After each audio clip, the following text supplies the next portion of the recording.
What is up, everybody? We have a lot to go over with Cardano. A number of billionaires, expert traders have come out and said, do not buy Cardano. They don't understand why it's the number 3 position. They're saying that it's basically useless. And Charles Hoskinson has been coming out responding to all of this. So we're going to go over everything going on, what these people said about Cardano, what I think about it, and also some major announcements that have recently come out with Charles Hoskinson, which opened the door to 112 million people getting onto the Cardano blockchain. That is more people than any other crypto would even have. It's more than any other crypto has even ever thought of. So in today's video, we're going to go over all of that and more. So if you enjoy this sort of content, well then please be sure to like the video, subscribe to the channel, turn on the bell notifications, and let's see if we get this video up to 2,000 likes. If we do, I'll open up Discord to everybody, but make sure to stick around until the end because we're going to go over this major opportunity for over 112 million people getting onto Cardano. So anyways, first thing is what is going on with a couple of people saying Cardano is basically garbage.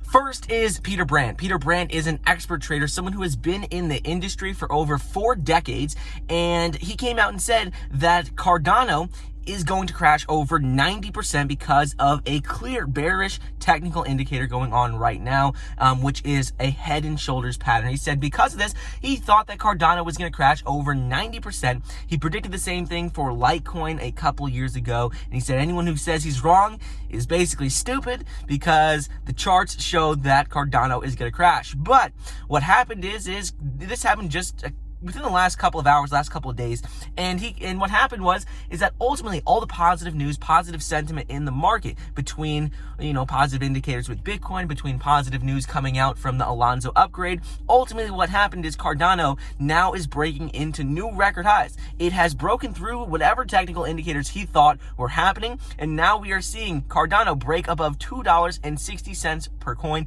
for the first time ever in its history. This is the first time it has ever happened, and that happened over the last 24 hours. Second thing is that Mike Novogratz, he's been talking about Cardano on Twitter for the last about 2 weeks now. He's been talking about Cardano, saying he doesn't understand why anyone would own it. He says he doesn't get why it's number 3 in terms of market cap because there are no DeFi applications being built on the platform. He doesn't get it.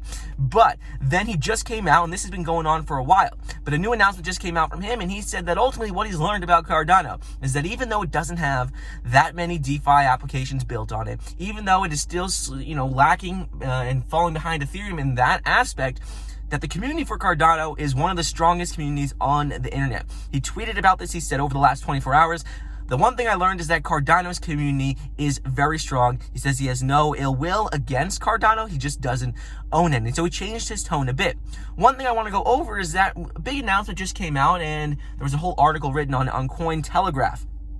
And there was a new report on a brand new decentralized exchange built on Cardano. So if you guys have ever heard of Uniswap, Uniswap is in the top 15 cryptocurrencies. And Uniswap uses the Ethereum blockchain. But now there's a competitor to that is being built on Cardano called ADAX. And this is essentially a liquidity protocol that facilitates trades.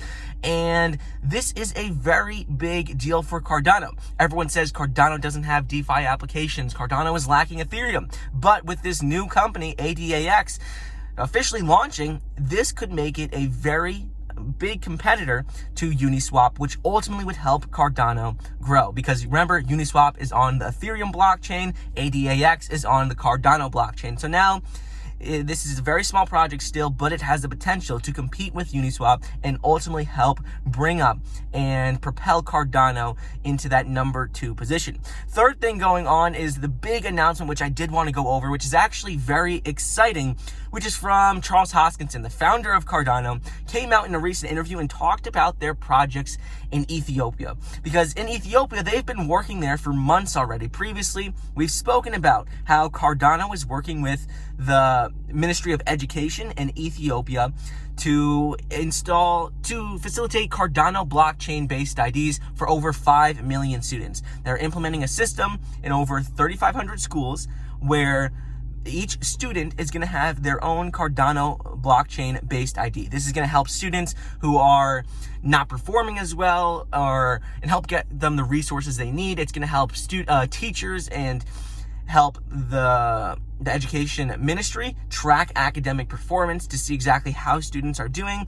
And Charles Hoskinson came out and said right now that they've already started to roll this out, and they're planning a full release in September or October of this year, which is huge. That is around the same time that we're seeing the Alonzo upgrade being rolled out on September 12th.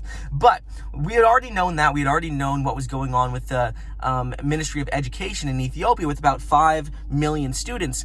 But the big announcement is that Charles Hoskinson just came out and said that they're about to submit a plan to the Ethiopian government to install a national ID system using Cardano, using like a blockchain-based ID, similar to what they're doing with schools and students, but for a national ID system. And this is an absolute game changer for Cardano. It differentiates itself from every other crypto out there because Ethiopia, if you don't know, the population in Ethiopia is over 112 million people. And to put that into perspective, the US has about 330 million people. So you might think Ethiopia is so much smaller, it's just a small country, you can't really compare it. No, Ethiopia has about 1/3 the population of the US. And if this actually gets accepted, if this were to go through, this would mean over 100 million people would have access and be on the Cardano blockchain. This would mean that it would have more active users than basically any other crypto out there, and this is a complete game changer for Cardano. Right now, he says that they're just working on submitting a plan